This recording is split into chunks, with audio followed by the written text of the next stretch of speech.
Avid video game players also have a tendency to take out the trash and not put a new bag in the can when they're done.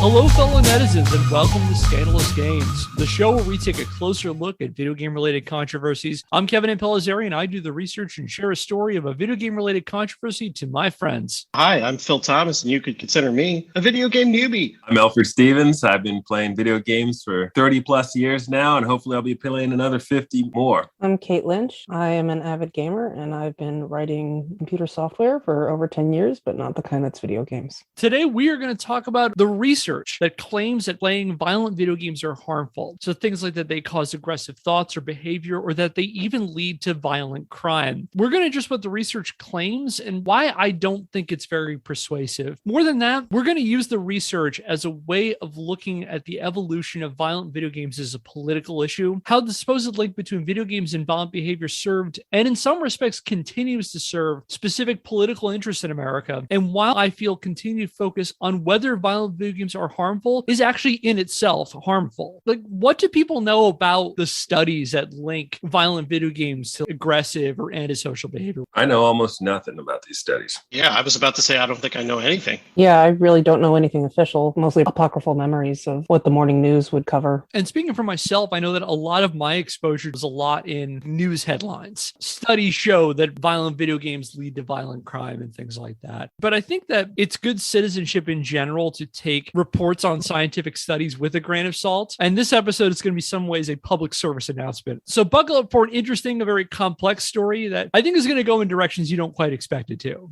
We start our story with Karen Dill. Karen Dill was a psychology graduate student at the University of Missouri, Columbia. In 1996, she secured a grant from Mizzou to work on her dissertation examining the relationship between playing violent video games and aggressive thoughts, feelings, and behavior. Her dissertation advisor was Craig A. Anderson. Anderson earned his bachelor's at Butler in 1976, followed by a master's and PhD in psychology from Stanford in 1978 and 1980, respectively. His early academic work focused on models for identifying depression, shyness, and anxiety. However, by the 1990s, his research had shifted almost exclusively to violence and aggression. One of his major contributions to the field was the general affective aggression model, a model for determining whether or not someone would have an aggressive response to a given situation based on certain personal and situational factors. Anderson believed people could be gradually conditioned to choose aggressive responses over non-aggressive ones, a practice he alternately called scripting or priming, and he examined how specific external factors influence violent behavior. And video games provided another way for him to test his aggression model and see if violent video games really did make people more aggressive. To that end, Anderson and Dill studied Mizzou psychology undergraduates, comparing their video game play to aggressive and antisocial behavior through a variety of tests that I'll elaborate on in a little bit. Dill defended her dissertation, titled Violent Video Game and Trait Aggression Effects on Aggressive Behavior, Thoughts and Feelings, Delinquency and Worldview, in May 1997. She and Anderson concluded that there was a relationship between violent video game play and aggressive thoughts and behavior, and that exposure to violent video games over time primed people to think and act aggressively, saying, quote, violent video games may provide a forum for learning and practicing aggressive solutions to conflict situations. The player learns and practices new aggression-related scripts, which become more likely to be retrieved and acted upon when real-life conflict situations arise, end quote. Anderson and Dill also warned that video games, because they are interactive, may be more dangerous than other media, such as watching violent TV or movies, and that video game violence could potentially be a greater topic of concern as video games graphics became more realistic and content became more violent. The pair ultimately published their findings in 2000 in the Journal of Personality and Social Psychology under the title Video Games and Aggressive Thoughts, Feelings, and Behavior in the Laboratory and in Life. Their paper was far from the first on the topic, and to be honest, their methods or conclusions were also not terribly new. However, their paper was extremely influential. Based on Google Scholar records alone, it has been cited over 2,800 times, and works that came after addressed Dill and Anderson's analysis in some shape or form. Now, why this particular article became so important has a lot to do with the state of video game research and growing anxieties over video game violence at the time it came out. And a big part of why their paper became so influential was being in the right place at the right time. Anxieties over video games rose and fell along with the fortunes of the industry. For example, in the early 1980s, with the golden age of the American arcade, there were concerns that video games would cause all sorts of physical, mental, and social ills, everything from headaches, eye strain, and wrist pain to delinquency, truancy, and addiction. One of the earliest and most prominent healthcare professionals to come out against video games was U.S. Surgeon General C. Everett Koop. On November the 9th, 1982, following a speech at the University of Pittsburgh's Western Psychiatric Institute, a question about family violence inspired Koop to share his feelings on video games.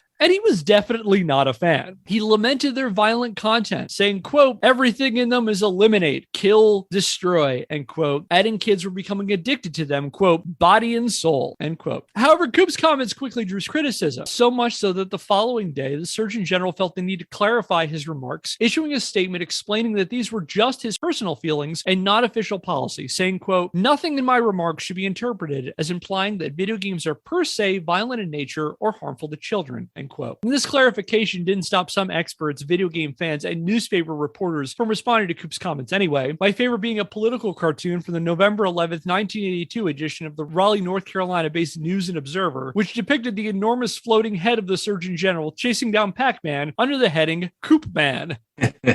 You know, I've played Koop Man. Unsealed packages of Koop Man are going for like $5,000 a cartridge now. Whoa. So, you know, joke's on us. See, Everett Koop got the last laugh. I'm just trying to, imagine what the sound he makes when he's like, waka waka.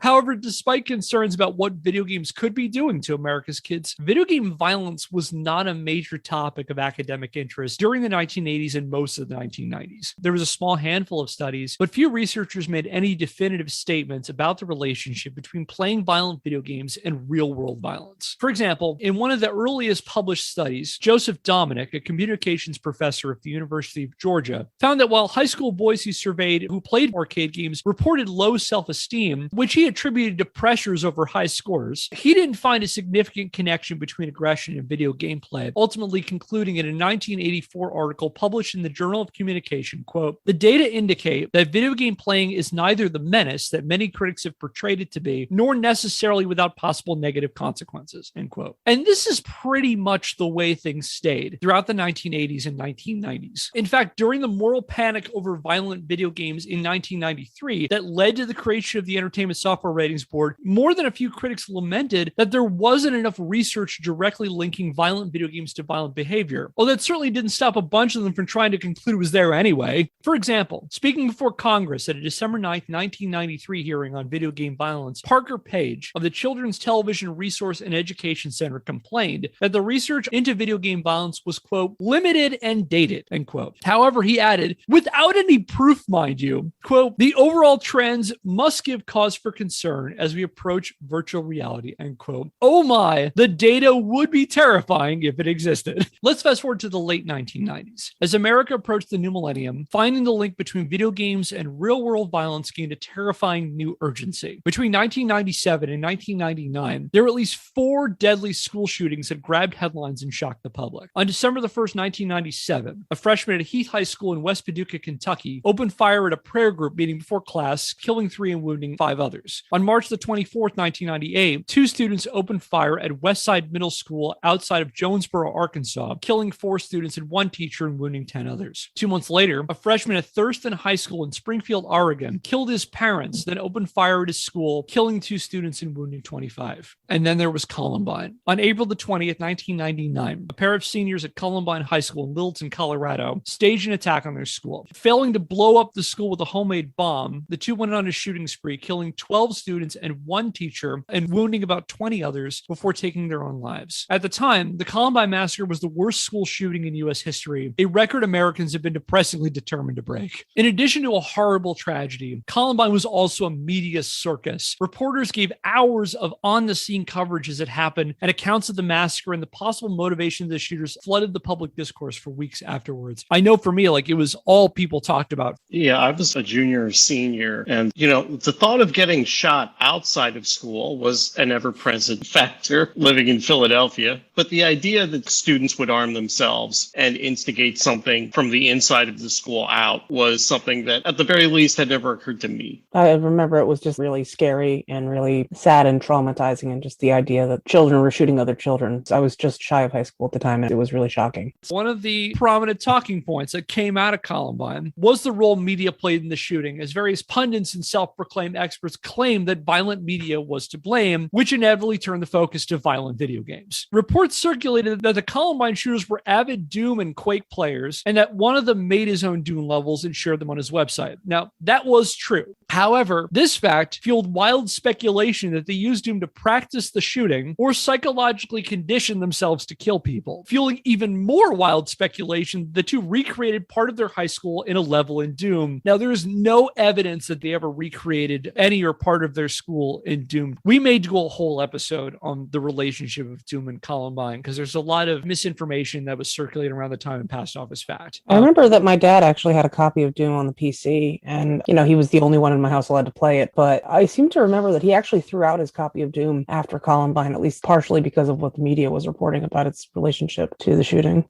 Oh, that's a great tactic. If I ever have kids, I'm going to try that. Yeah, that'll work these days, huh? The alleged connection between Doom and the shooters led some to speculate on the relationship between violent video games and violent crime. War games like Doom and Quake and Duke Nukem and Postal warping young minds and turning them into violent sleeper agents willing to just passionately kill anything that moves. A bevy of lawmakers, pundits, and moral crusaders increasingly said yes. One person to gain a lot of attention following the shootings was a guy named Dave Grossman, a retired Army lieutenant colonel and West Point professor. Grossman had made a name for himself in the 90s as a killology expert. It's a field that he made up, which he claimed was the psychology behind what caused people to kill other people. Does that make him a killologist? I suppose it would make him a killologist. Grossman talked at length how the Army allegedly used simulations to psychologically condition soldiers to kill without hesitation. And this is a dubious claim that we may address in a future episode. And he believed that video games operated the same way, that they were training players to emotionally detach and be more comfortable with killing people in real life. And we have Dave Grossman to thank for the term murder simulator to describe violent video games. And speaking of murder simulators, one notable person that Dave Grossman likely inspired was our old friend, Mr. Jack Thompson. Jack Thompson. Thompson, after a decade of petty personal vendettas against people in the music and radio industries, to the point that Luther Campbell of Two Live Crew once called him a crazy man, and the American Bar Association investigated his mental state, decided to shift his righteous outrage to video games. On April 9, 1999, Thompson filed a $130 million wrongful death lawsuit on behalf of the families of the victims in the Heath High School shooting, suing the shooter, as well as several film companies, 2 pornography websites, and every major video game console manufacturer in the United States. And for more on all that, check out our 2-part series on Mr. Jack Thompson. Now, people like Thompson and Grossman, fueled by media hysteria following these shootings, helped propel violent video games into an issue of national concern. On May the 1st, 1999, in a radio address following the Columbine shooting, U.S. President Bill Clinton declared that video games, quote, make our children more aggressive participants in simulated violence, end quote. In the years that followed, local, state, and federal lawmakers took on the alleged menace of violent video games. In just the 3 years following Columbine, local and state lawmakers introduced bills banning youth access to violent video games in at least 16 states. And for the rest of the decade, lawmakers battled the games industry in the courts over whether these laws were constitutional, a battle that eventually went all the way to the U.S. Supreme Court. And for more on that, check out our Brown v. EMA episode. Lawmakers turned to science to justify their crusade against violent video games. And as a result, violent video games rapidly evolved from fringe research topic to a major political and public health issue. Government, academic, and private organizations called for more research into the relationship between video games and antisocial behavior, delinquency, and violent crime. And with a greater sense of urgency, as well as access to substantially more grant money, video game-related research exploded in the 2000s. Were there also any studies that linked it to like poor hygiene and a bad attitude and, a tendency to talk back? We need to investigate more what I think is a direct relationship between video game playing and sass. And did you wash and did you use soap? Oh, yeah. Did you scrub behind the ears? There are no ears in Pac-Man. How could I be inspired to do that? You see, that's what actually made the Doom guy the Doom guy. And that's actually why you see him at the bottom of the screen looking side to side. He's trying to examine whether or not it's clean behind his ears. And he just can't do it. Oh, that's why. I thought he was looking for stink lines. Hi-yo! And another thing, probably avid video game players also have a tendency to take out the trash and not put a new bag in the can when they're done. Oh, bastards. Come on. This is why we need these laws. Maybe Jack Thompson was right. As a result of all this new interest in violent video games, Anderson and Dill's 2000 article, published at just the right time to capitalize on the violent video game moral panic, became an important opening salvo in the conversation over the alleged negative effects of video games. And the sudden relevancy of their research was not lost on Anderson or Dill. The article opened with a detailed account of the Columbine shooting, strongly implying that video games like Doom played a role in it. And Craig Anderson in particular rapidly emerged as a key expert in the violent video games debate. Between 2001 and 2010, Anderson published over 30 articles on the subject. He spoke before Congress numerous times and acted as an expert witness during many of the ensuing court cases over violent video game laws. However, he wasn't alone, and researchers such as Gene Funk at the University of Toledo, Brad Bushman of Ohio State University, L. Rao Huseman at the University of Michigan, Vincent Matthews of Indiana University, and Douglas Gentile at Iowa State University published studies arguing that violent video games caused a bevy of psychological harm, from desensitizing people to violence, to increasing aggressive feelings, to eroding parts of the brain responsible for empathy and impulse control. Professional organizations also jumped on the violent video game bandwagon. In 2005, the American Psychological Association declared in a statement, quote, "There appears to be evidence that exposure to violent media increases feelings of hostility, thoughts about aggression, suspicions about the motives of others, and demonstrates violence as a method to deal with potential conflict situations," end quote, and recommended, quote, "the reduction of all violence in video games and interactive media marketed to children and youth," end quote. At this point, I feel like this has more to do with the fact that institutions of higher learning and the people at them are under intense amounts of pressure to continue putting out compelling research. And the same way that this is an easy target for politicians who want to champion having the moral high ground by picking on an easy target, I think this is also something where, let's say you're some type of academic trying to hold on at an institution, you need to put research out there. You know you're going to keep getting funding, or you might be able to get tenure if you publish a noteworthy study. You might be compelled to do something like this. Well, sure. I mean, you could theoretically get pretty far into your studies, and if you realize that there's nothing there, that could really be awkward. Just I have a question. All these studies that were being published at that point, were anybody defining what they meant by violence in the video games that they were studying, or were they just using a broad statement? I'm glad you asked, because the question of how we define violent video games is a really important and a really complicated one. It depended on the researcher. I know that the way that Anderson and Dill defined it was largely in terms of bodily harm against humanoid characters. I really do have to ask this. I'm sorry. Sure. We talk about humanoid, that usually means what? A head, torso, arms, and legs? I'm going to imagine so. That includes Kirby. Are we talking about Kirby too? Serious question. I mean, the question then is, does Kirby have a torso, or is he just a head? Oh, we don't have time. Wow, that really got me. Like, is Yoshi humanoid? Is Pac-Man humanoid? I mean, outside of gameplay, he does have limbs. Maybe that's why they actually took the limbs out in the game so they could get under this.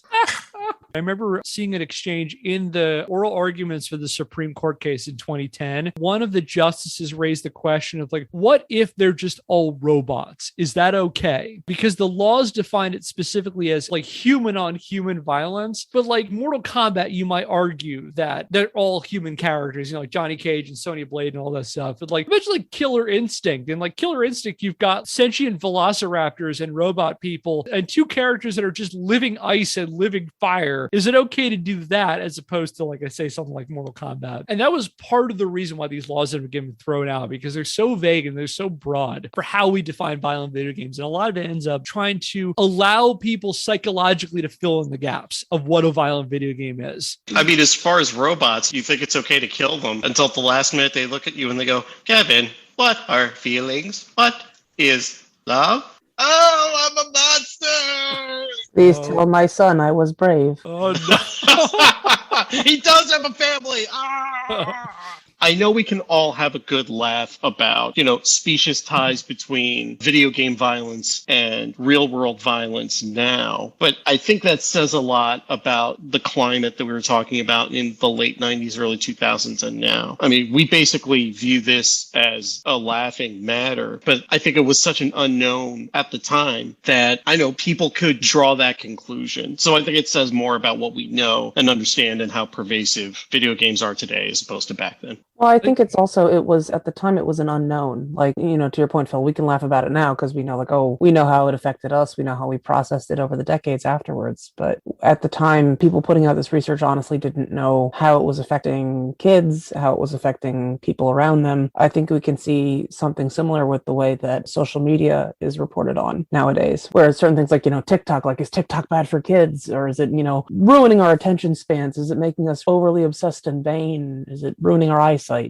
Probably in a couple of decades, people will be like, that was ridiculous. But, where it's an unknown, where it's a new technology, there's an inherent opportunity to mistrust it when you were born well before it was around. Okay, I think you hit it right on the head. It's not that the research around video game violence has gotten better. It's just that the generation, like one of the first generations that grew up playing video games nonstop, is now the adult and influential generation. With all that in mind, we talked about how researchers are saying that video games are causing some kind of psychological harm. Let's take a closer look at how these people reach that conclusion. To do that, we're going to dissect Anderson and Dill's 2000 study. I'm going to do that for three reasons. Number one, it had an undeniable influence on the research that followed. Like I said, it was cited over 2,800 times. Number two, a lot of the other research that came to the same conclusions used a lot of the same methods. And number three, this will then help us understand why so much of this research, in my opinion, is really problematic. So before I do that, I'm going to ask the group, if you were to study the effects of violent video games, so like, do they make people more aggressive? Do they cause violent crime? How would you go about doing it? I mean, there are a bunch of different things you have to control for, right? There are a number of different phenomena that you want to study, and there are a number of different ways that you can go about validating that. Let's say, are you more aggressive in a substantial way in the few minutes after playing a violent video game? So that's in the short term. And then medium to long-term studies. We followed 100 people, some of whom play no video games, some of whom play non-violent video games, some of whom play violent video games throughout the course of their lives. And here's what we discovered about their behaviors from different socioeconomic backgrounds, regions of the country, stuff like that. I agree with that totally, like looking at their background and not just were these things that they had access to, but did they use them often? Were they important to them? How did they identify with them? I think about prior to video game studies, there were correlations between violent novels and violent behavior. One that I read about years ago was the book Rage by Stephen King, which he allowed to go out of print deliberately. It was actually about a kid who shot up his high school, and it ranged the gamut from this was a kid who was violent and had a copy of this book in his house versus there was a kid who was violent and his friends reported after the fact that he had read the book a million times and he talked about it all the time and he wrote an extensive essay for his English class about it and how important it was to him and everything in between. So seeing like how much do these kids identify with these violent video games? Like how much do they enjoy them? Why do they enjoy them? What are other patterns of behavior that might cause concern, and what sort of support systems do they have available to them? In some ways, this is like almost when kids don't have a way to process difficult emotions, they try to do it with whatever they have available to them, whether it's books, video games, television, whatever they have available. In other words, I guess it's not just that these things were in the house or that they happened to play them. It was perhaps a confluence of factors, and it's not fair to pin it on any one thing. So I can imagine I'm in a hypothetical world with a hypothetical me that is allowed to do his research and completely forget about the Nuremberg Code, right? And in this world, I'm going to take a somewhat large group of children, age 4. Right? I'm going to have to start with children because you don't have that much psychological history to work with, and then have them just followed and studied to figure out their psychological states. Randomize that group and take one game. We can take any game. Let's take Street Fighter, right? And I'm going to have the computer programmers reprogram the game such that the game can be beat without any form of violence, right? And I'm going to randomly give that game to this sample of children, randomized by some sort of computer, and allow the children to play that game, whether they have the sample without violence, the sample with violence. And then I'm going to follow them over some period of course. Maybe I say we let them play the game for several months and then follow them for several years and just see whether or not there is a statistic statistically significant difference in the way they behave in terms of violence. That would allow me to at least say that what we changed in that game made a difference. It's going to be harder as people get older because their underlying experiences are going to overweigh the experience of the trial. If I take a 16-year-old and I do the same thing, it's going to be harder for me to say that the one child out of 10,000 that actually does something violent did it because of the game versus because of the many psychological factors that could result in a young person causing violence. So it would be hard. It would be hard in the real world where we have to be ethical. We can't put a person in a trial and then put them in a situation where they can be violent and then step back and watch them. Psychology is very, very complex. And I think the only way for me to really do this would be for me to be able to have this unrealistic situation. Elford, my biggest takeaway from what you just said is that if we wanted to draw some sort of falsifiable causal relationship between video game violence and real world violence, we would have to ignore the Nuremberg Code. Yeah, we would have to make Ender's Game a reality, basically. Yeah. I'm impressed by the level that you have thought about this, Elford. I really am. So here's what Anderson and Dill really did. Dill's dissertation research consisted of not one but two studies. Both studies examined University of Missouri undergraduates enrolled in intro to psychology classes who participated in these studies for college credit. In the first study, 227 students took part in a series of surveys where they self-reported their violent video gameplay relative to 4 different data sets: their base level irritability and aggression, their history of delinquency or crime, their personal worldview and feelings of safety, and their academic performance. The subjects shared roughly how long they played video games in middle school, high school, and recently. And they shared the names of up to 5 of their favorite games, assessing on a numerical scale themselves, again, self-reported, how violent they felt each game was. The subjects then shared their personal aggression and irritability levels by responding to a series of statements. And these included statements like, I am often in a bad mood. I think I have a lot of patience. Sometimes people bother me just by being around. I have become so mad that I've broken things, and I sometimes feel like a powder keg ready to explode.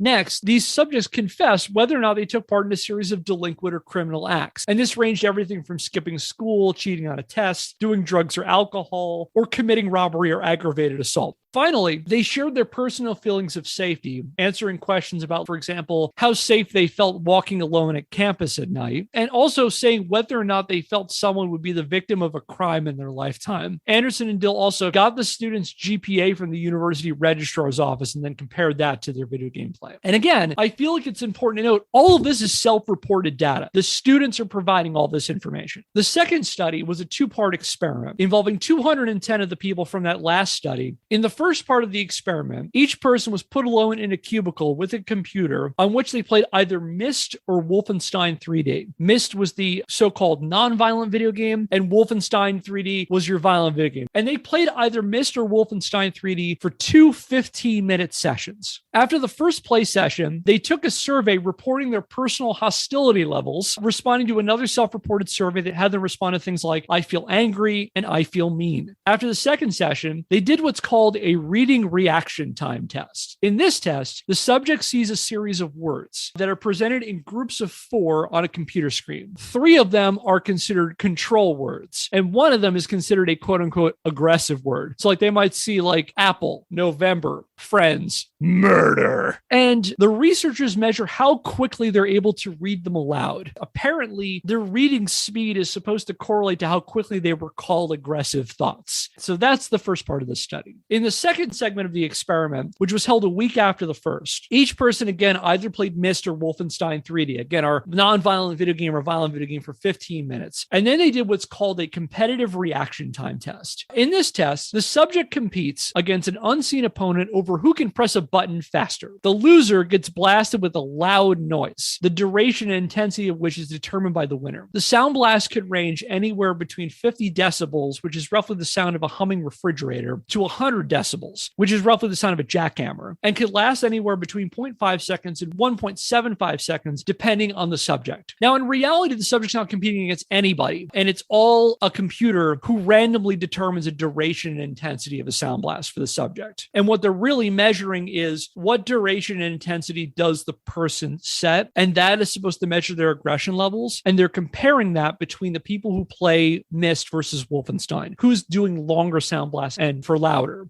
So what were their conclusions in all this? So in the first study, they found people who reported playing violent video games also scored higher on the aggression test and self-reported higher levels of delinquency. They didn't find any correlation with GPA, although they did know that people who played more often generally had lower GPA. As for the second study, Anderson and Dill claimed that the reading time for violent words was faster for people who played Wolfenstein than Myst. And they also concluded that people selected longer and louder sound blasts after playing Wolfenstein versus Myst. Although I will point out, the difference wasn't that dramatic. It was usually by a couple of decimal points that one was higher than the other. It was like 6.5 versus like 6.3. And all of this led them to conclude that people who played violent video games accessed aggressive thoughts more readily than people who played non-violent video games, and that violent game players committed more aggressive acts than their non-violent equivalents, and that this showed violent video games prime people to think and act more aggressively. So what do we think about this kind of study? In these studies, they never recorded anybody doing anything violent. So their response to these sound blasts were somehow correlated with violence. Did they explain? Yeah, exactly. Is it like the sound blasts made them read violent words faster? Here's the thing. They weren't measuring violence at all. They were measuring aggression. Okay. And so aggressive responses. So like if you are doing a sound blast longer and louder, it means that that's an aggressive response compared to playing like a non-violent video game. And that if you're reading a word faster, that's more aggressive than another person. So looking for how aggressive and how irritable people are. They're not looking for violence. Okay. That helps out a lot, actually, because they aren't measuring for violence. They're measuring for aggression. So I assume there's something with this sound blast, hopefully, that they have shown measures with aggression in other means. So this study, I guess, is showing that in these situations, people are more aggressive. Like you leave the experience of playing a violent video game more aggressive by these measures than like playing Myst. You're more peaceful, I guess. That's about the size of it, yeah. So competitive reaction time tests have a long history in psychology. A lot of the methodology for violent video game studies borrow a lot from television. When people said, like, does violent television make people more aggressive? They were using a lot of the same kinds of studies, and they were just adapting them to video games. So I feel like with that study, it kind of verifies something I would expect. Playing a game that has some violence in it, one would feel more aggressive, just like after I watch a football game and I suddenly want to tackle somebody. But the question is, how do they make that jump to violence? Because we haven't correlated many of the things that relate to aggression with violence. So do they do anything further scientifically, or do they just make a discussion at the end and an assumption that there's a correlation there? I'm glad you brought that up. I'm going to talk about that in a second, but I'll let Phil chime in first. There's a whole lot of specious reasoning going on in these studies. And even if there wasn't, I don't know if the study qualifies the impact as being relevant to the topic we're talking about at all. And I would also be curious to know if these studies made it through peer review. That's a good question. I believe that the journal that it was in was peer reviewed. I don't know how many people are trying to replicate this specific type of study. Although I will tell you, skipping ahead, Anderson did the study over and over and over again. He does a bunch of these things. But skipping ahead, there are people who have some real methodological problems with these studies. Yeah, that's kind of where I'm going, but I'll let the experts speak to that. It's really sad, but so much research that's just based on fluff. I could totally understand why they would design that study that way, because a real study would be tough. Your point about it being mostly on survey, that's a big thing for me now. Internet-based testing has completely blown that up. Some people lie, but also people don't really know what they're actually going to do. I thought about this interesting study that I heard about in some book, where basically they had a subject come into a room, and then there was a proctor, and they had to take some sort of test. And there was another student. The student was a plant, right, who was part of the study. And the proctor would leave the room, and the other student would try to get the subject to look at the proctor's notes to see if there are any answers.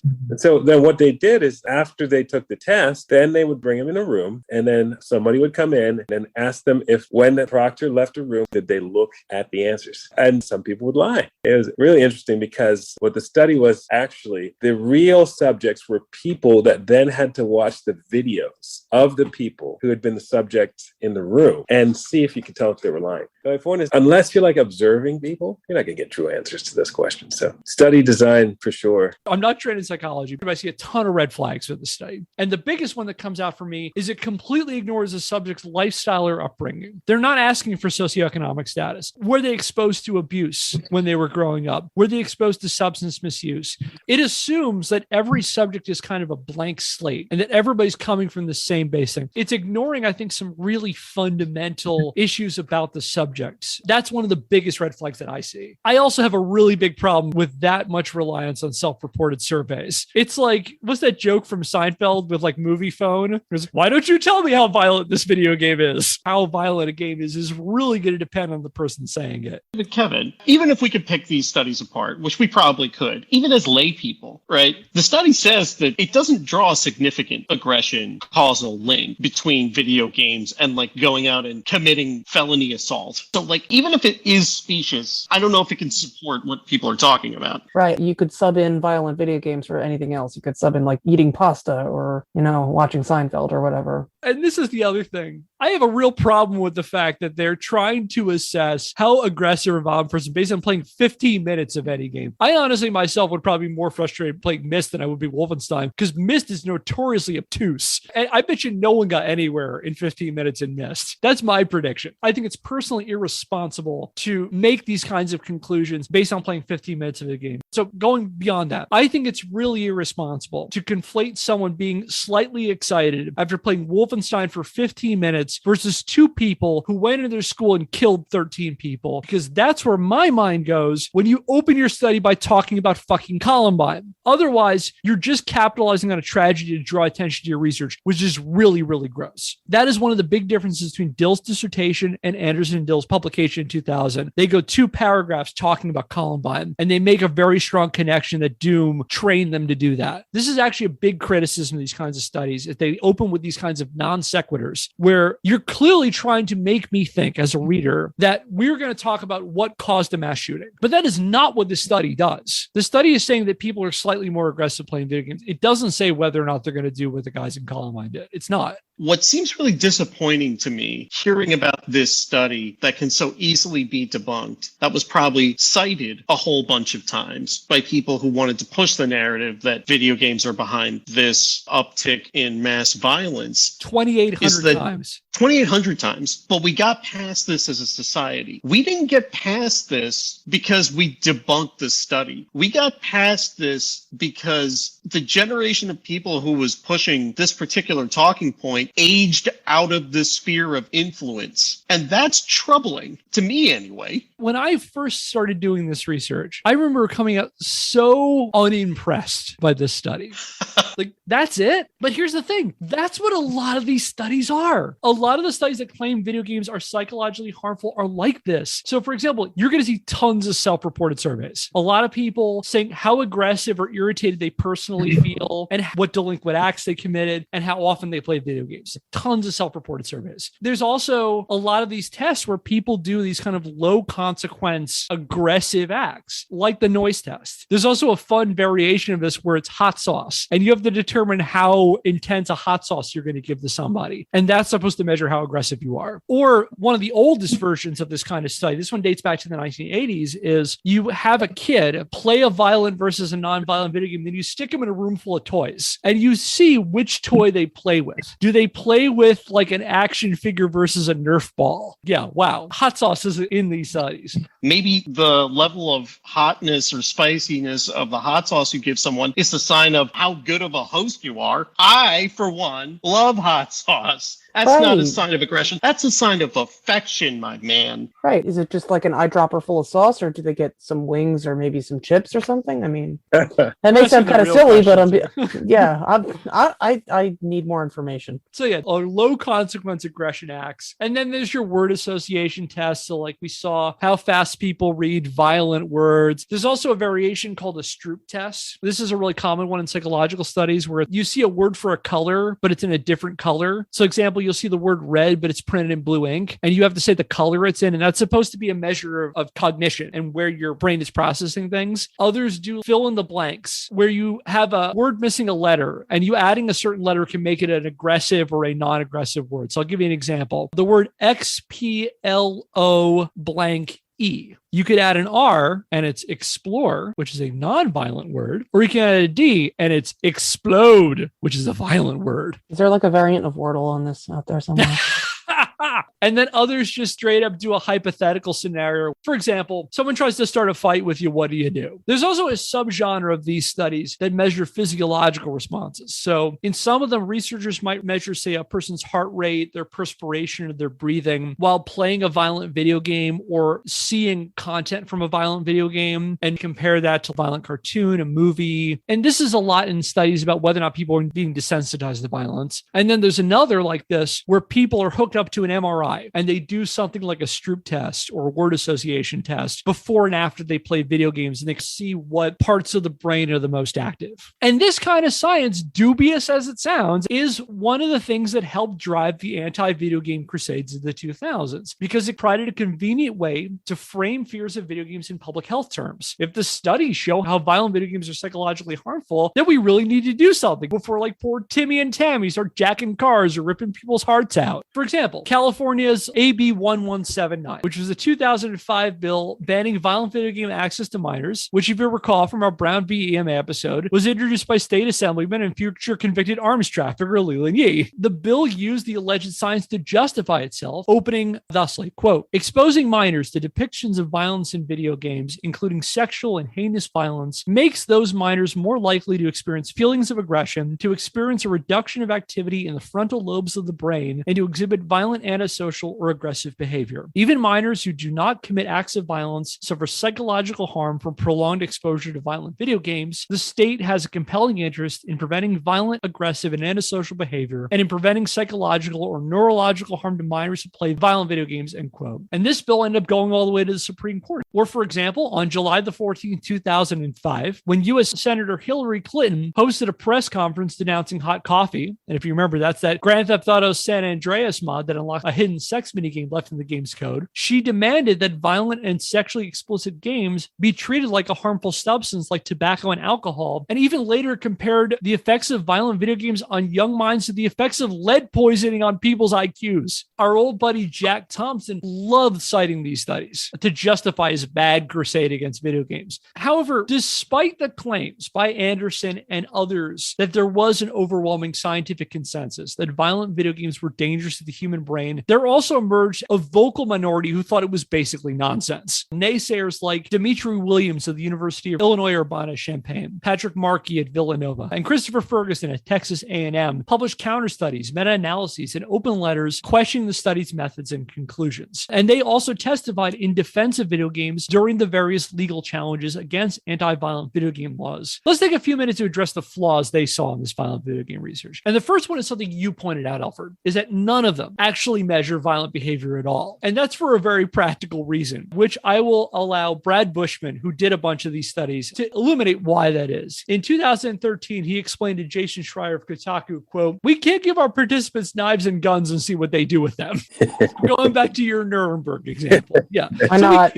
We can't Hunger Games people and have them like mainline a bunch of Manhunt or something and then see what happens. There's a quote, the more you know, the more you see. So before you played Manhunt, you didn't quite notice that row of knives and guns next to you. After 15 minutes, though, they looked very interesting. As a result of that, because they can't ethically measure violence, they have to do it in indirect ways, hence all the focus on aggressive thoughts, beliefs, and behavior. So hence all the self-reported surveys, the word associations, the loud noises, and the hot sauces. But here's the thing, and I think we all know this already, so feeling aggressive doesn't predict whether a person is actually violent or will commit a violent crime. You may flip somebody off when they cut you off in traffic, but that doesn't mean when you get to work, you're going to murder your boss with a stapler. As a federal judge striking down one of these violent video game laws explained in 2001, said, quote, the studies do not find that video games have ever caused anyone to commit a violent act, as opposed to feeling aggressive or have caused the average level of violence to increase anywhere. So that's a big problem. And on top of that, there are some scholars who even contest whether or not these kinds of studies measure aggression at all. For example, an Oxford psychologist named Arthur Przybyłski contested the methodologies of the noise study studies and said that that could be accounted for by, say, competition, and that it actually wasn't aggression. It was just a heightened level of excitement after playing these games. And that accounted for better than aggression did. So it's possible they're not even measuring aggression at all, let alone violent behavior. And with that, another big criticism of these is they're overstating the results. So even when they're measuring differences in aggression, if we can contest whether or not it's actually aggression between violent video game players and other subjects, it's often not a big difference. It's often like a couple of percentage points. And as another example, the physiological studies, they often find that there's not a big difference physiologically from, say, watching or playing violent video games to, say, seeing a Bugs Bunny cartoon or seeing a picture of a gun. And so the difference is not terribly dramatic, even when they're there. And another thing that's been pointed about the competitive reaction time test, that even when people are making louder sound blasts, they're not going for the full 100 decibels. It's often like a mid-level blast, just like it was for the non-violent game. So even then, they're not pushing it that far. And a lot of it also really does depend on who's interpreting this data. For example, in 2014, there was a German psychologist named Mielta Elson who published a paper where they took a data set from one of these reaction time tests and used that data set to prove that violent video games had a positive, negative, and no effect at all on aggression. The same data set. So oftentimes it depended on who was actually doing the study. And then the other thing is something I pointed out already, which is that the overwhelming majority of these studies focus on immediate actor effects. Play a video game for 15 minutes and do something. But what can we even extrapolate about, say, long-term effects from playing Wolfenstein for 15 minutes? What does that say about a longer timeline in someone's behavior, like 6 months, a year, 10 years? How can we isolate one specific cause for a person's behavior over a wide enough timeline? And even studies that claim that there's a link between the long-term effects of playing violent video games and like delinquency rely on these correlational studies, like self-reported surveys. How aggressive do people say they're over 6 months or whatever? And they're not actually measuring a long-term effect. I mean, Kev, to that point, you know what really does make people violent over a long period of time and in the moment in a way they wouldn't otherwise be? Alcohol. Are we going to outlaw that? You said I was about to say taxes. I was going to say retail work. Those could all be true. I don't know. But no, it had to be playing too much Killer 7 or whatever. And this is another thing about these studies, is a lot of them are correlation versus causation. Are people skipping school and doing drugs and shaking down the local shopkeeper because violent video games made them do it? Or does the fact that they go out and do those things make them more likely to play video games? And that's something they can never really explain. Is it just that aggressive people just play violent video games? And maybe it's not that those media are causing them to be that. And we talked about this a while back. The question of what is a violent video game in these studies is an important one. So for example, in one of the earliest studies, the violent and non-violent video games were Centipede and Zaxxon. And this person determined that Centipede was more violent than Zaxxon, even though both of them were just basically shooters. When I'm looking up, I feel very violent. So, for example, Pac-Man has been considered in these studies both a violent and a non-violent video game. Does he have limbs in that? In Anderson and Dill's 2000 study, they described Super Mario Brothers as, quote, involving considerable violence in the sense that a player typically spends a considerable amount of time destroying other creatures, end quote. Which, I mean, I suppose is technically true, but I don't think a lot of people are thinking of Super Mario Brothers in those terms. Have they played Lemmings? Because you can cause a lot of bloodshed if you get the logic wrong in some of those puzzles. Oh, God. You could just lay waste to a bunch of those Lemmings. I mean, not even on purpose. And it could happen for a long time before you realize what you're doing. Or it's like, oh, that was a two-way stop. I didn't realize.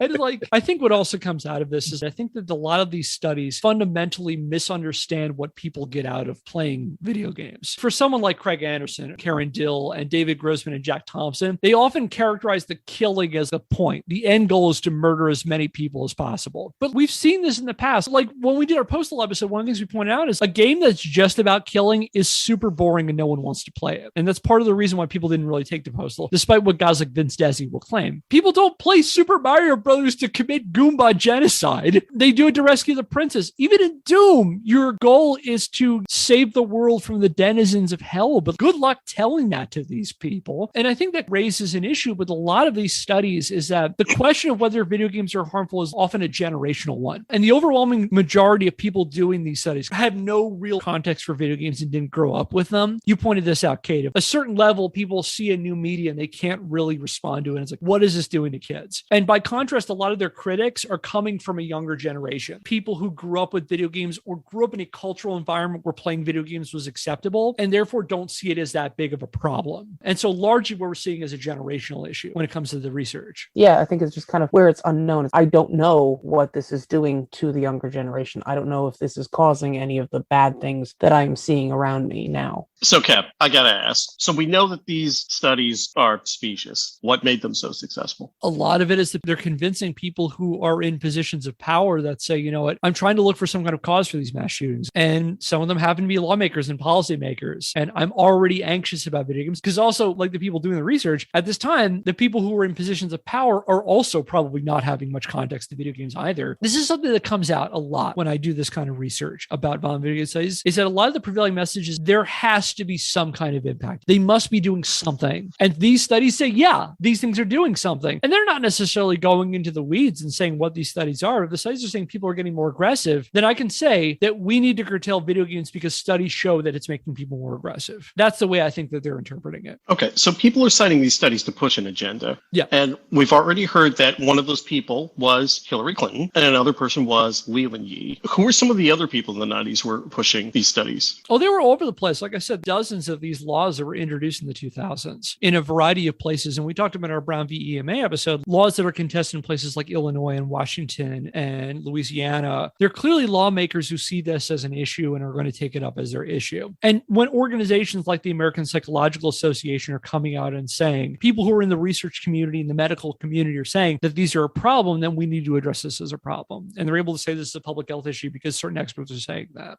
the same time, no one has an incentive to say these are not causing that, right? If you're looking to make a name for yourself, you would cite these studies, and no one is going to make a name for themselves anywhere by debunking these studies. Let me also throw a wrench in the works if I can. I agree with you. And building on that, is there an incentive to kind of keep this going for video game development companies? Is there an incentive to make the games that, you know, the game your parents don't want you to play, the game the media doesn't want to see released? As we've seen with Postal. But on the other side of that too is people who want to do this kind of research, if there's grant money to do it, then they can go and get that grant money and do these kinds of studies too. And so it kind of becomes like something that fuels itself, where like lawmakers are saying that video games are harmful because the studies say it, which fuels more interest in studies that say that violent video games are harmful, and just kind of keeps going back and forth and back and forth. And I'm interested, are there responses from video game makers and video game development companies? It would seem to me that if they felt like their craft was in any sort of danger or under fire, that they might respond one way or another. Is that the case? Do they just kind of summarily ignore it? Have they ever responded? Oh, they do. They definitely respond to it. For example, there was an article that was published in the 2008 edition of Pediatrics, which was done by Anderson and a bunch of these other people. It claimed that there was a long-term link between violent video game play and delinquency. The Entertainment Software Association basically said the study is nonsense. But on top of that, the video game industry is also having conversations with academics who say that this is a problem. And when, for example, the industry is challenging these laws in the courts, they're bringing other experts who are poking holes in the methodology of these studies. Another big one, which I haven't talked about, is that there's a citation bias when it comes to these studies, that a lot of the guys who are putting out these studies are saying that there's this direct link, like Craig Anderson and Doug Gentile and L. Rowell Huseman and all of them. They're often citing each other or themselves to say that. And one of the big complaints is that they're ignoring or downplaying studies that contradict their own studies. And so you're often having an Ouroboros kind of thing where it's like Craig Anderson will say that video games cause violent crime. And the reason I know that is because Craig Anderson did a study saying that video games lead to violent crime. You're seeing a lot of that and ignoring other studies that might say otherwise. So yeah, the academic community is talking about this and the video game community is talking to the academics. And I'm glad you brought that up, because when those kinds of criticism come up, people like Anderson and his supporters will then try to say that, like I said, it's often a generational difference. They'll often try to use that generational difference as a disqualification for their critics. So let's say something along the lines of, you can't be objective about the effects of video games because you're too close to the subject matter. You grew up with video games, you like playing video games, then therefore you're going to ignore any of their adverse effects. And so effectively trying to call their objectivity into question. As Karen Dill explained, she felt the academic debate over video game violence was, quote, more about ideology than methodology, end quote. Effectively trying to say is, we all know the link is there, but the people who are saying it isn't there are just way too close to the research. So I completely agree with her. I agree with her in totality. The battle is ideological. And ideology is the one who pushed the battle. And the reason the battle is over is not because we proved there wasn't a link. The battle is over because the ideology that doesn't give a crap about that notion is now the predominant ideology. Everyone plays video games now. We don't talk about this because no one cares about that as a conversation point. Either it's not productive to think about, or people just don't feel like talking about it. So she's not wrong. And skipping to the end, that's kind of what's happened now. And then there's the other part of that. Some of the people who support this kind of research also take a lot more sinister tone, which is that they argue that people who are criticizing this kind of work do so because they're in the pocket of the video game industry. That big video game is making them say that video games are not harmful. They'll liken them to doctors who protected the tobacco industry against the link between smoking and lung cancer. Or if you're a rational person like Dave Grossman, you compare them to Holocaust deniers, which he did. Oh, Jesus. So, for example, in a 2010 commentary in Psychology Bulletin, violent video game researcher L. Raoul Huseman actually hit both of those points, explaining, quote, among those scholars with a vested interest in video games, either because playing them is an important part of their identity or because they've been funded by the media industry, there's a lasting expressed disbelief that media violence can cause aggressive behavior, end quote. And even Craig Anderson is not above weaving webs of conspiracy. For example, as he explained to an interviewer for the Oxford University Press in 2007, quote, the medical research community knew that cigarette smoking causes lung cancer long before the general public came to hold such beliefs. In fact, there are still sizable numbers of smokers who don't really believe this to be true. The tobacco industry was quite effective at keeping the public confused regarding the true causal effect of tobacco on lung cancer. Among other tactics, they promoted experts who claimed that the research was badly done or was inconsistent or was largely irrelevant to lung cancer in humans. The media industries have been doing much the same thing, seeking out, promoting, and supporting experts willing to bash media violence research, end quote. And in the same interview, he later claimed scientists had discovered the direct link between violent media and violent behavior in the 1970s, but that media corporations have been running distraction campaigns to suppress the truth. And if you're curious, I can't say that he cited no proof, but the proof he cited was one of his own studies.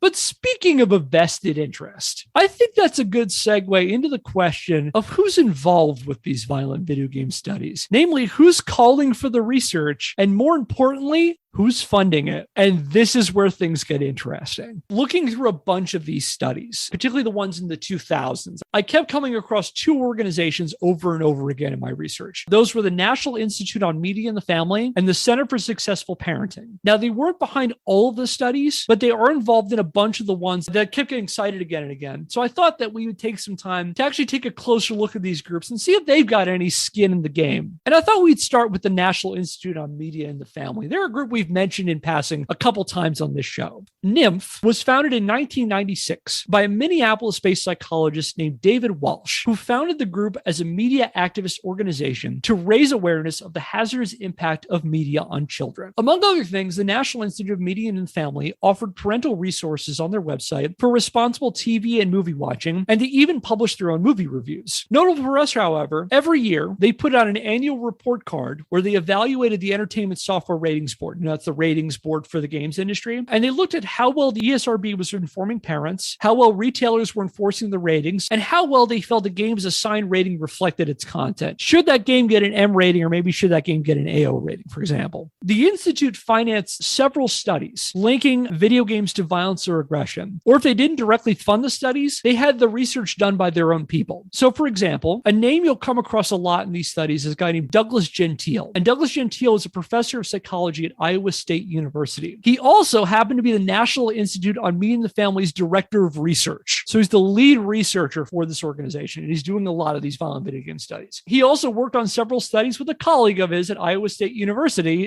on Craig Anderson. NIMF, in addition to doing studies, also created important connections in Washington. For example, when Hillary Clinton hosted that press conference on hot coffee I mentioned a few minutes ago, standing next to her at the podium was NIMF founder David Walsh. Now, in addition to giving parents tools to help them decide whether 5-year-old Adrian should watch John Carpenter's Apocalypse trilogy, the Institute also had a clear goal when it came to video games, namely the eradication of the ESRB. During a November 29, 2005 press event, David Walsh declared that the video game rating system created by the industry was, quote, broken and beyond repair, end quote, arguing that an industry-based rating system couldn't be trusted to rate games objectively. The organization called for the ESRB, as well as the film and the music rating systems, to be completely eliminated and replaced with a privately run system. And guess what? It just so happens that NIMP has one ready to go. Bravo. Yeah. Bravo. Well done. No conflict of interest there that I see. None. As an aside, as the years went on, the relationship between the Institute and the ESRB grew increasingly antagonistic and petty. A few days after Walsh's statement, where he said that the system was broken and beyond repair, the ESRB put out one of its own, mocking the group's report card system by giving the Institute an F for, quote, inaccuracies, incomplete and misleading statements, omission of material facts, and flawed research, end quote. And to extend the pettiness even further, they gave them a demerit for, quote, elevating its political and media agenda over their stated concerns for consumer welfare, particularly those of kids and teens, end quote. And Entertainment Software Ratings Board head Patricia Vance went on to call their report cards, quote, increasingly arbitrary, simple-minded, and silly, more of a headline-grabbing tool than a parent-helping tool, end quote.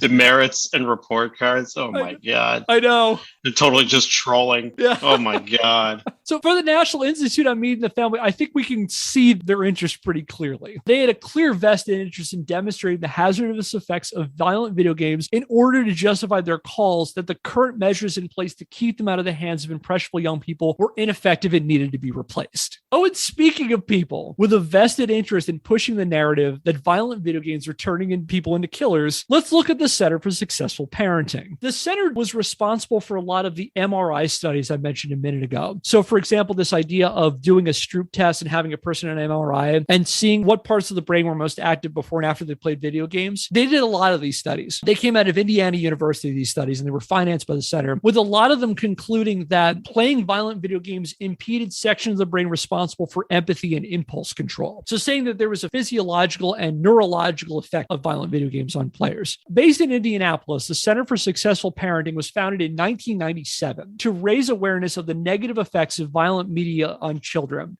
Or as they explain on their website, quote, movie and television violence, along with violent video games and even more violent internet content, are a cancer eating away at the American society. Our nation's children are impacted by media violence in a number of ways. School shootings in Colorado, Kentucky, Arkansas, and dozens of other American communities in recent years typically have one thing in common. Perpetrators told police or left behind writings that showed that they were heavily influenced by the violent acts they absorbed from television, movies, video games, and the internet. America's children live in a society that glorifies violence. If they aren't influenced to commit violence themselves, they live in fear of violent acts by their schoolmates, friends, and neighbors, end quote. That might as well have been lifted directly from the screenplay to Dr. Strangelove for the protection of our nation's precious bodily fluids. You know, it's something about something exposure to increasing levels of hot sauce. Yeah.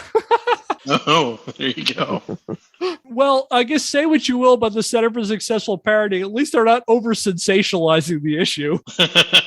Yeah, definitely no red flags that I see there. Digging deeper into this organization, the center had pretty close ties with a person we've already mentioned on the show, Lieutenant Colonel David Grossman. Grossman served on the center's advisory board, and they sold a whole bunch of his stuff on their website, including copies of his book On Killing and a video he starred in called Virus of Violence. Also, the center's longtime administrative director, who was a guy named Chris King, was an employee of Dave Grossman and his Killology research group. So while I can't 100% prove it, I'm about 95% sure this whole center was Grossman's idea. And as I said a few minutes ago, following the mass shootings at Heath High School, Columbine, and the rest, Grossman argued that playing violent video games trained and psychologically conditioned children into violent killers. For example, he repeatedly claimed that the only way the Heath High School shooter was able to kill so many people so quickly and so accurately was if he played a whole bunch of Doom. I don't know about that claim, but don't let let facts get in the way of Lieutenant Colonel Dave Grossman. Now, I'm planning a whole episode on Grossman and why I feel it's dangerously irresponsible to listen to him. But for now, it's worth briefly mentioning what he does for a living because it helps explain these studies he's backing. Since 1998, Dave Grossman has been hosting police training seminars. As of this recording, he has spoken to hundreds of local, state, and federal law enforcement organizations, and it's not a stretch to say that he is likely the most influential police trainer in the United States. And what does the self-proclaimed killology expert teach America's cops? Well, among other things, that the country is riddled with dangerous criminals conditioned by violent media from an early age to be remorseless killing machines with an insatiable bloodlust. Or as David Grossman explained in his 2016 book, Assassination Generation, quote, there is a generation out there that has been fed violence from its youngest days and has been systematically taught to associate pleasure and reward with vivid descriptions of inflicting human death and suffering. These young people are coming to our old folks' homes, our movie theaters, our kindergarten classes, our little league games, our hospitals, and daycare centers, end quote. All in the same day?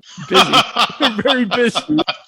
Oh, and this is where things get dark because what then, according to Grossman, is a law enforcement officer to do to combat these super criminals? Well, according to Grossman, kill the bad guys before the bad guys kill them. Or as Grossman explained during one of his Bulletproof Warrior seminars in 2017, quote, we fight violence. What do we fight it with? Superior violence. Righteous violence, end quote. So the crux of his training is to make law enforcement officials feel that any encounter could be a potentially life-threatening scenario, and they need to be ready, willing, and able to gun down a suspect without hesitation and at the slightest hint of provocation. Again, I feel it bears repeating that this man is the most influential person training America's police. We have talked about several mass killers in this episode. It's not a stretch to say that Grossman is probably more indirectly responsible for more death than any of them combined. Have there been any studies linking causality to accidental police shootings in David Grossman's police seminars? Not studies, but I know there have been at least a couple of instances of police officers who have been involved in those kinds of shootings who did take a seminar. And Grossman uses these MRI studies, which are backed by the Center for Successful Parenting, and I would argue by extension Grossman himself, to justify his worldview that violent media creates violent people and the only solution is more violence. Ironically, the same person who says video games psychologically train people to become killers is basically doing the same thing to American police officers. Kev, usually I'd have more to say, but all the stuff on Dave Grossman just makes me really sad. And I think that his last name is Grossman is too apt. We've talked about some real creeps. Everyone from Stuart Keston, the guy who made and defended Custer's Revenge, to Vince Desi, to Jack Thompson. David Grossman, in my opinion, is the worst person we've ever covered on the show by a long stretch. Yeah, and one of the people we've mentioned is a former congressman who was a gun runner. Yeah, he's also significantly more dangerous than all those people because he still has so much influence and sway. After the Parkland shooting, Trump put out a video of violent scenes from video games and claimed that video games were causing violent behavior. Guess who he consulted with before he put that video out? Dave Grossman. Yep. Let me be clear that by highlighting these organizations in their role in violent video game research, I'm not accusing Doug Gentile or Craig Anderson or their colleagues of doing anything improper or unethical in their research. And even their critics view them as respected colleagues despite their disagreements. However, it's really important to understand that some of the organizations calling for and financially backing these research and influencing the way public officials are thinking about video game violence have a vested interest in promoting the narrative that violent video games are harmful to society. For the National Institute on Meeting the Family, demonstrating that violent video games are harmful to young people helps support their agenda that the current measures in place to keep age-inappropriate games out of the hands of children, namely the Entertainment Software Ratings Board, were ineffectual at protecting children and thus leaving at risk the video games' alleged harmful effects. And for Dave Grossman, part of his argument for a weaponized police force hinges on the idea that lurking behind every corner is a gun-toting maniac whose mind has been irreparably warped by playing hours upon hours of Doom or Call of Duty or whatever, and that police need to be ready to kill or be killed to protect both society and their own lives. Bringing us back, you may recall that I said the likes of Anderson and Gentile and the rest failed to convince their colleagues in the scientific community of the hazardous effects of violent video games. Well, there's another important group of people they also failed to convince. Federal judges, who throughout the 2000s struck down laws banning violent video games in part because the science justifying the law's existence was largely largely based on nonsense. All of that culminated on June the 27th, 2011, when in the case of Brown v. Entertainment Merchants Association, the United States Supreme Court ruled video games qualified for free speech protection. And for more on that, check out our Brown v. EMA episode. And one of the big justifications in the ruling was that the science didn't hold up. Brown v. EMA certainly ended the headaches of the video game industry's legal team and saved many a taxpayer from the likes of Jack Thompson and Lily Yee. But I can certainly say it did not end the violent video game debate. And papers declaring both the benefits and hazards of video gameplay continue to this day. However, violent video games as a political issue in the United States definitely changed after 2011. And sure, critics like Jack Thompson and Dave Grossman were quick to blame violent video games for mass shootings and emerging from their various layers in the aftermath of tragedies like Sandy Hook in 2012 and the Parkland shooting in 2018 to spread their video game related vitriol. However, violent video games these days are less of an issue in and of themselves and more of a subset of larger political debates over violence in America. As game scholar Ian Bogus explained in an August the 5th, 2019 article in The Atlantic, quote, "Video games have become a patsy for both sides. For the pro-gun right, they offer a credible explanation for violence that turns attention away from gun regulation and domestic terrorism. For Democrats, they provide a springboard to pivot back to more important material issues." And for an example of this transition, see the responses to people on both sides of the aisle gave after the mass shootings in El Paso, Texas, and Dayton, Ohio on August the 3rd and 4th, 2019, respectively. Following the shootings, which saw 31 people dead, Texas Lieutenant Governor Dan Patrick took to Fox and Friends to weigh on what he thought caused the wave of violence. And the Republican explained, quote, "What's changed in this country? We've always had guns. We've always had evil. But what has changed since we've had this rash of shootings? And I see a video game industry that teaches young people to kill," end quote. Meanwhile, a day later, our old friend and former Democratic presidential candidate Hillary Clinton posted the following on Twitter, quote, "People suffer from mental illness in every other country on earth. People play video games in virtually every other country on earth. The difference is guns," end quote. This is quite a dramatic change, both for the larger discourse over violent video games and for Hillary Clinton herself. You may recall that in 2005, then Senator Clinton compared violent video games' effects on children's brains to lead poisoning. And I think a lot of that is what you alluded to before, Phil, is a lot of this is, again, a generational shift. More of the mass culture are video game players, and video games have become part of the monoculture. So they're less of an outside threat. They're just something that everybody plays and everybody does. And so there's less of an interest and less of a urgency in looking for that. And you're also, again, seeing more of a growing generation of scholars who are replacing guys like Huseman and Anderson and Gentile, and are just like, video games are not really that much of an issue, and trying to shift, say, video games are a distraction from bigger issues. All of this is to say that violent video games have certainly come a long way, from fringe research topic to public health crisis to minor battlefield in the larger culture war.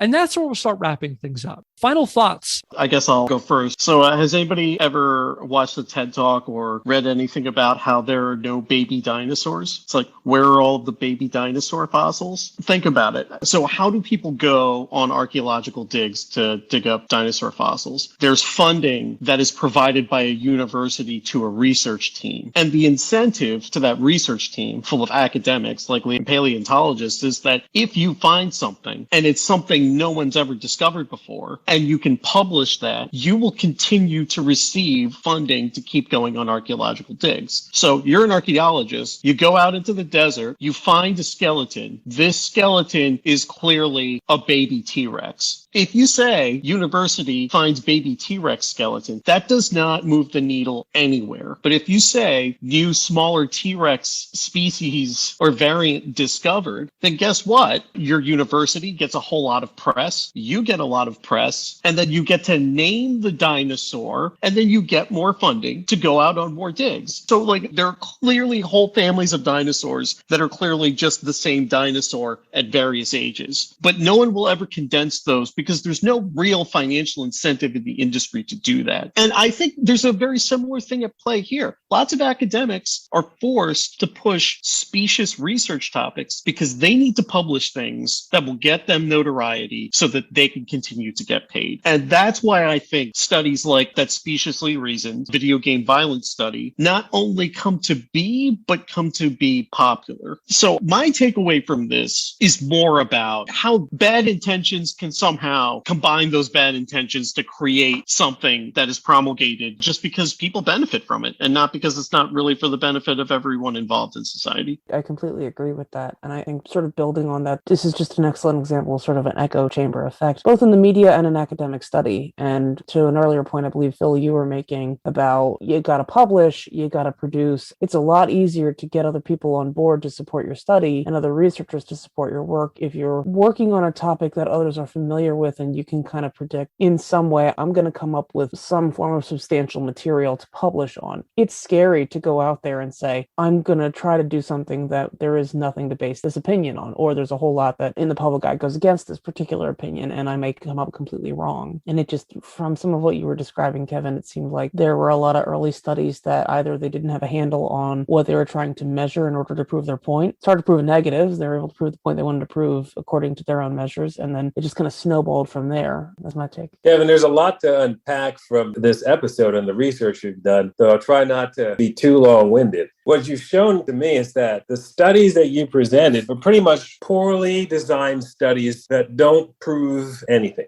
But these studies are being used in a conversation and discussion that affected my childhood in many ways because of the perception of video games, especially with the church and having more conservative family members frowning on certain things. But this also shows how research itself has to be scrutinized before you start looking at it. It shows how when we have our discourses with each other and the news media has a discourse with us, we all still have to go back and look at the facts ourselves and judge the facts itself to really understand what's being discussed. Because as far as I could see from this research, again, nothing was proven. Yet a lot of people were making a lot of heated decisions based on this. It was going through courts and it was going through Congress based on research that doesn't show anything. And it's pervasive today in the public rhetoric. It goes beyond, don't just read the headline, read the article too. It's like, okay, but also then go look at the study and see how these studies were conducted and what the outcome was based on. It's kind of frightening to think about these things that are just at this point absorbed through osmosis of like violent video games are bad for your brain. Okay, why? And, knowing more about what that's built on and how that's really kind of just clearly inaccurate. It's not based on anything with any sort of hard scientific evidence. Yeah. And I think that one of the challenges there is a lot of research is driven by novelty. There is a certain incentive and a certain push to innovate and put out new and interesting and exciting things, because then that gets more attention and more prestige. And like you as a researcher can corner that academic field like a guy like Craig Anderson did. Like I say, he published over 30 studies on this. So he's clearly able to get more resources to do this kind of research. And the scary thing about that is that ultimately then helps influence policy. The big thing about this conversation we have is that it can seem like that it's a very insular argument between academics. It might be like what the nuances, but those nuances end up influencing the way the public views this thing. And so if people are thinking that violent video games are causing a certain level of psychological harm, well, they're going to want to try to do something about that. And you can understand the rationale behind that. But my bigger point is, I feel at this point, if we haven't found the connection, we're not going to find it. I don't think. I think the most that these studies have shown is that maybe people are a little bit excited after playing Wolfenstein and maybe are more incentivized to give people hot sauce for good or ill after that. But beyond that, the bigger issue that's a problem with this is blaming violent video games for societal ills, like mass shootings, like violence in society. Take attention and, more importantly, resources away from things that are probably more real contributing factors. And so, for example, the Centers for Disease Control and Prevention cites numerous risk factors that may predict whether a person may end up going to commit a violent act, specifically young people. And one of the most significant they point to is a person's exposure to stress. From the CDC website, quote, many risk factors for youth violence are linked to experiencing toxic stress or stress that is prolonged and repeated. Toxic stress can negatively change the brain development of children and youth. Toxic stress can result from issues like living in impoverished neighborhoods, experiencing food insecurity, experiencing racism, limited access to support and medical services, and living in homes with violence, mental health problems, substance abuse, and other instability, end quote. And with that in mind, I feel like we could probably do more to curtail violence in society by, say, providing free lunches in schools, or offering universal health care, or building up infrastructure, or maybe demilitarizing police and not listening to David Grossman, than, keeping Timmy and Tammy from playing Manhunt or whatever. But the problem is those are complicated issues, whereas regulating violent video games provides a really, really simple solution to an extremely complicated problem, one that's going to require a lot of political capital from both sides of the aisle and a lot of across the board support. And there are plenty of people who don't want to see that kind of stuff happen. And in some ways, the distraction of violent video games is a feature of that research, because then the more we're talking about violent video games, the less we're talking about,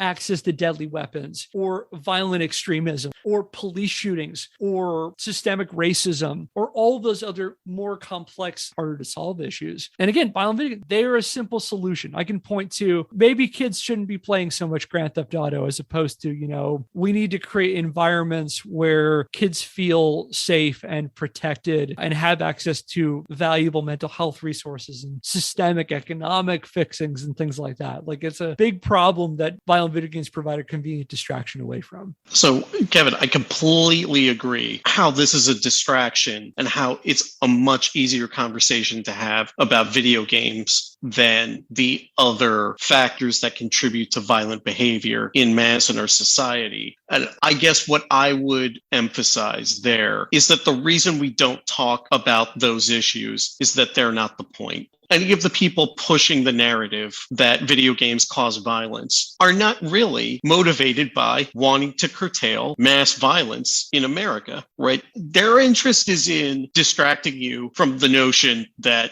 gun control would be the most effective thing we could do to stop these types of acts of violence. So it's clearly a distraction from something that they just don't want you to look at. But clearly the solution that we need is to just stick a whole bunch of kids maybe on an island somewhere and give them access to weapons and a whole fun weekend of playing Doom. And we'll figure this out. We'll get to the bottom of this. We'll call the study Lord of the Video Games.